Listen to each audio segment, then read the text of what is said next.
Music Week and All Night Long Promotions present Breakout at Proud Galleries, Camden. Welcome to Breakout.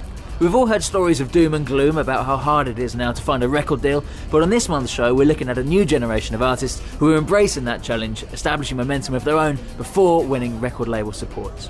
We'll be hearing from Ed Sheeran, whose self-release efforts got to number 2 on iTunes without major label backing. From Maverick Sabre, a Hackney artist who mixes hip-hop with folk. From Australian alt-pop band Sparkadia, punk-pop duo MidiMidis, and from Sheffield's synth-pop act Starlings. I'll also be talking to industry figures including Asylum Records MD Ben Cook.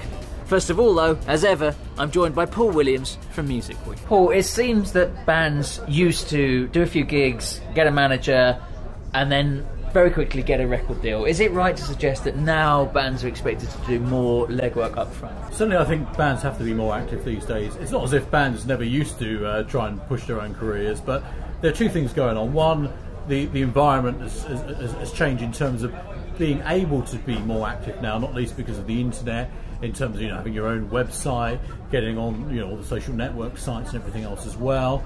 Plus also from the label point of view, labels have less money now to invest in new artists. They're signing fewer artists, so when you now arrive and sign on the dotted line, you've got to have something about you and almost be the finished product rather than that being right at the start of the story. Breakout with Music Week.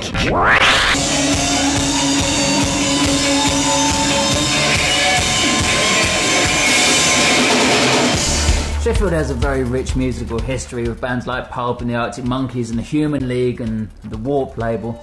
And their latest offering is the synth-pop band Starlings. They're managed by former Ministry of Sound and Mercury Records MD Matt Jagger. And we have Justin Simon with us now. You've been very hotly tipped in the music press. How does it feel to be compared to bands like Simple Minds and Talk Talk? For us to be compared to bands like that who've got great songwriting and a great sound, it just means the world to me. I've always sort of been into that sort of side of 80s electronica, if you like, the crossover stuff, and yeah, it's phenomenal to be able to draw those comparisons is fantastic.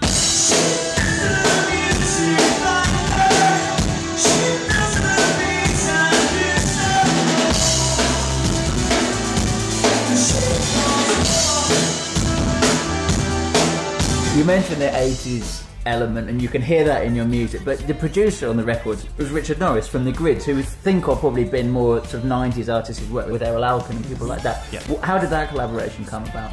You mentioned Matt Jagger, our manager, earlier. I think he's known Richard for a long time, and when Matt came on board, when Ollie invited him on board, he made contact with quite a few producers, and Richard was the one who instantly went, yeah, new Talk, yeah, I get it, I love Simple Minds, I want to work with them, and he gave us his services for nothing to start off with. So, last question, there seems to be a bit of a synth-pop revival going on at the moment. Do you see yourselves as being part of that?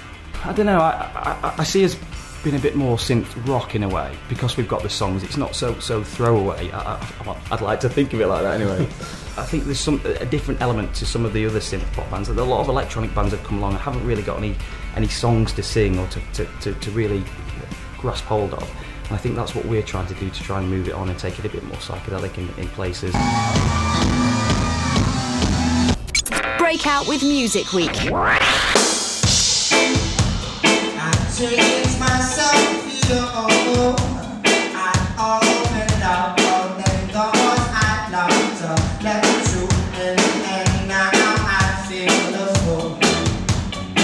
Mercury Records A&R Jamie Nelson was responsible for signing Kylie Minogue and Lily Allen. His latest signing is a 20-year-old from Hackney known as Maverick Sabre. He's already worked with the likes of Professor Green. Your sound is described as a mixture of hip-hop, reggae and folk. They sound like they're not obvious bedfellows, but is hip-hop simply a contemporary type of urban folk? For me, all good music has a hold on and comes from a background of soulful folk music. If you look at the word soul and don't just take a stereotypical view of soul music, it's basically music from the soul, and folk can come in any form, whether it be a Wu-Tang Clan song or a Bob Dylan song.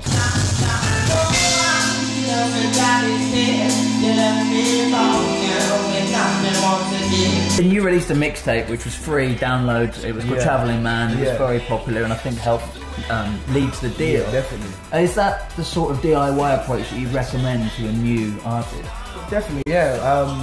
I think people sometimes rush with feeling like they need to throw out a mixtape or need to throw out this and need to throw out songs. For me, before I ever properly released anything, I sat in my room back in Ireland for years just writing and recording and finding my voice, you know. Breakout.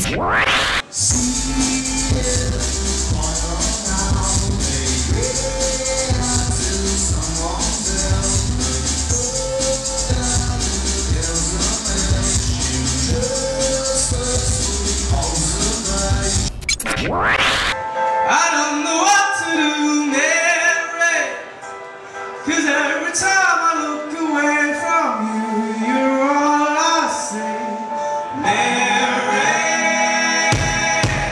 If the most is the present need I would leave it to the present now. The upside of them times to seek without thought is no better than getting this wrong. Breakout.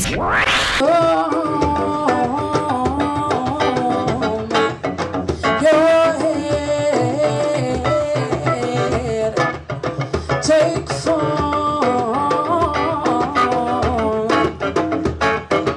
first body, last body.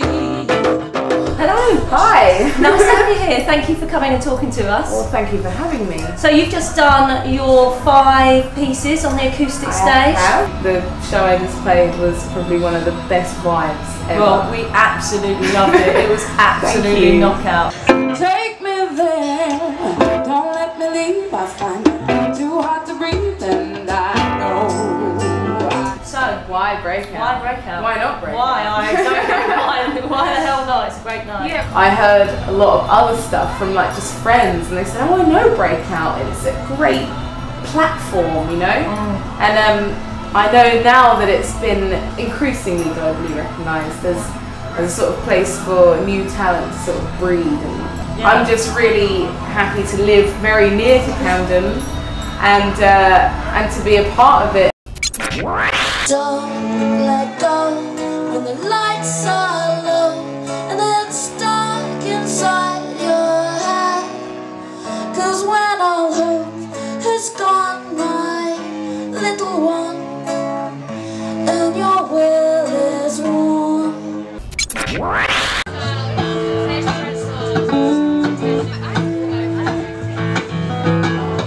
White lips, pale face, breathing in snowflakes, burnt lungs, sour taste. Ed, tell me what happened. You put out a string of self-released EPs, and then suddenly another self-released EP gets to #2 on iTunes. How does this happen?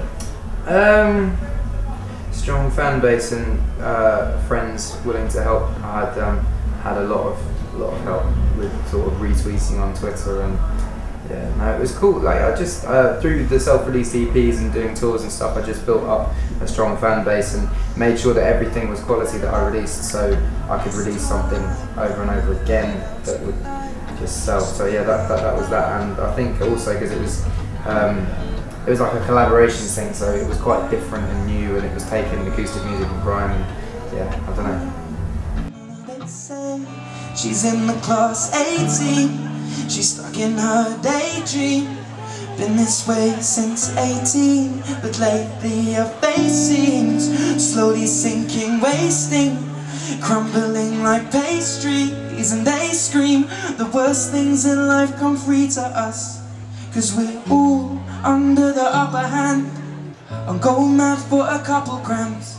I think what sets Ed apart is that aside from a very powerful vocal and really interesting, unique lyricist and a great melody wise.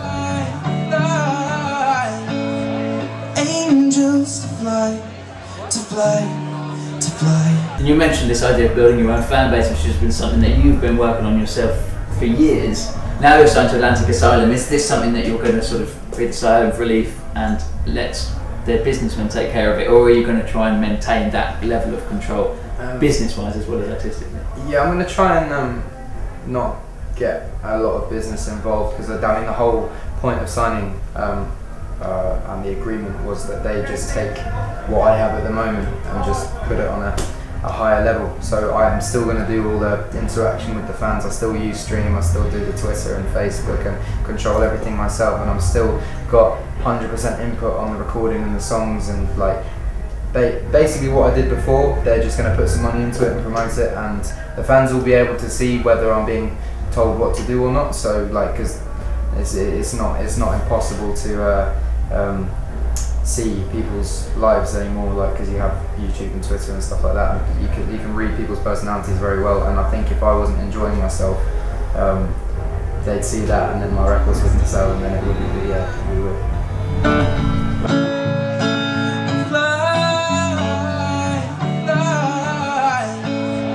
Angels to fly, to fly, to fly, or angel to die. Thank you. We're approaching the end of this month's Breakout, although there will of course be another podcast next month, and the live event at the Proud Galleries in Camden on the 13th of April. For a taste of what to expect, we finish with one of the acts performing, neither orchestral nor from Manchester, but named Manchester Orchestra.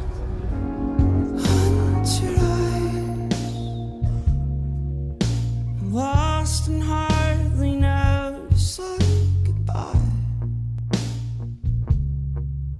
I wanna rip your lips off and